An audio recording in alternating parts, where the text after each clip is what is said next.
One of the next methods of manipulation I want to talk about is the concept of male privilege, this myth that is propagated by the neo-feminist ideology. So-called male privilege is the neo-feminist idea that men are somehow given distinct social advantages over women based primarily upon their gender, just because they are men. Now, I don't know how many people in the audience or out there watching on the internet actually believe this, but I'll tell you one thing. Nobody ever gave me anything just because I'm a man. As a matter of fact, I've really kind of noticed the exact opposite, quite in fact, that sometimes open hostility can be shown because you're a masculine man in many instances, and things can be withheld. I certainly never experienced this concept of being privileged because I'm male. Looking at these couple of photos here, women making this assumption are obviously really not too much keeping in reality, in line with reality as far as I'm concerned. If we look at the percentages of certain aspects of society, you look at deaths by combat, 97% of men, 90% of people who suffer combat death are men, while only 3% are women. Industrial deaths and accidents are suffered by, that comprise 93% male deaths and only 7% female deaths. Homicide victims, 3/4 to 1/4, 76% men versus 24% women. Suicide victims, it's an 80-20 split. And in custody battles after divorce, usually, the winner of a custody suit is women by a margin of 84% to 16. The corporate world is largely driven by women insofar as purchases of goods and services. We talked about that when we talked about rampant consumerism yesterday. 80% of consumption performed by women in society, females in society. The numbers that I got recently said that it was closer to an 85-15 breakdown, as I talked about yesterday. In politics, 54% of women are voters, 60% of the welfare recipients are female. Infrastructural workers, meaning people who actually build all of the infrastructure and technology that we use on a daily basis, are 80% of those are male. 90% of inventors and innovators are male, and 65% of the tax-paying population, which I think should go down to 0, of course, but 65% currently feeding into that system are male. So, it's difficult to see by a lot of these ratios and a lot of these statistics how there could possibly be an actual real thing known as male privilege in society. I personally don't see it as anything that is real. I see it as an invented concept to further try to drive a wedge between men and women in our culture.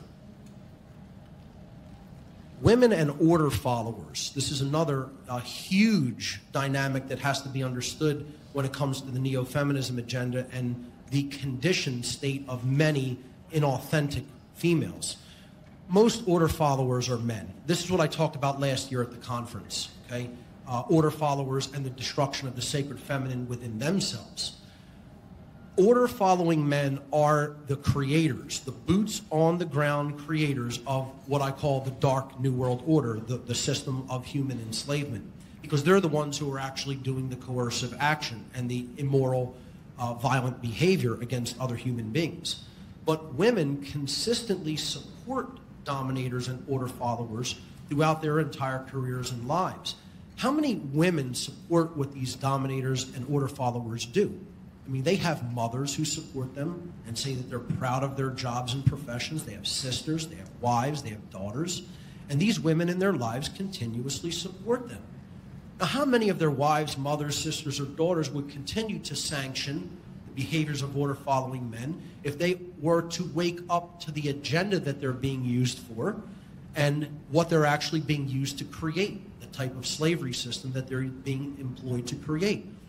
You know, how many women would actually say, no, I will not take part in what you're doing by supporting you in any way or even having a relationship with you in any way? You know, some of the memes here show what the problems are. You know, supporting the troops, not always logical, you know? It's difficult to get a man to understand something when his salary depends on his not understanding it. What a great quote. And I would say it's difficult to get a woman to stop supporting a man who's doing an immoral behavior when his salary is contributing to benefit in her life and comfort in her life. See, that's what people have to be willing to walk away from, even if it creates temporary discomfort or temporary chaos in their lives. And that takes courage to do. Women's support, and again, I want to qualify, we're talking about the inauthentic woman throughout the ages, the mind-controlled woman, the socially engineered woman. The inauthentic woman has traditionally sided with conquerors, dominators, and tyrants, both during and after wars throughout history, flocking to the side of the victor or whoever is currently in control of the resources has been a historical pattern for conditioned women for thousands of years. We see this pattern over and over and over again. Women have been conditioned to simply go with the winner, with whoever is happening to control resources at any given time, in any given geographic region. I mean, after World War II in Germany, when the troops of the Allies came in and displaced the Nazis, women who were, there are countless reports that women who were with the Nazis one day were then, you know, sleeping with Allied soldiers the next day, as if nothing had ever happened, and it was just a replacement of the physical male body that they happened to be around, because they were now in control of the region and in control of the resources of the region. And, you know, of course, a lot of atrocities happen in warfare times, and, you know, there's accounts that starvation was occurring, and they starved out a lot of the troops, the Nazi troops after the war, after their surrender. And, you know, in general, women didn't want to, I guess, be subject to that in many cases, and just went with the winning side. They didn't stay loyal to the people who were defeated, that they had supported right up until the very bitter end, but immediately went with the conquerors or the new winners. And again, I would say this is not a normal thing for them to do. People will make the argument that's just a natural, normal thing. No, it's a socially conditioned thing that they've been taught to do. That's a learned behavior.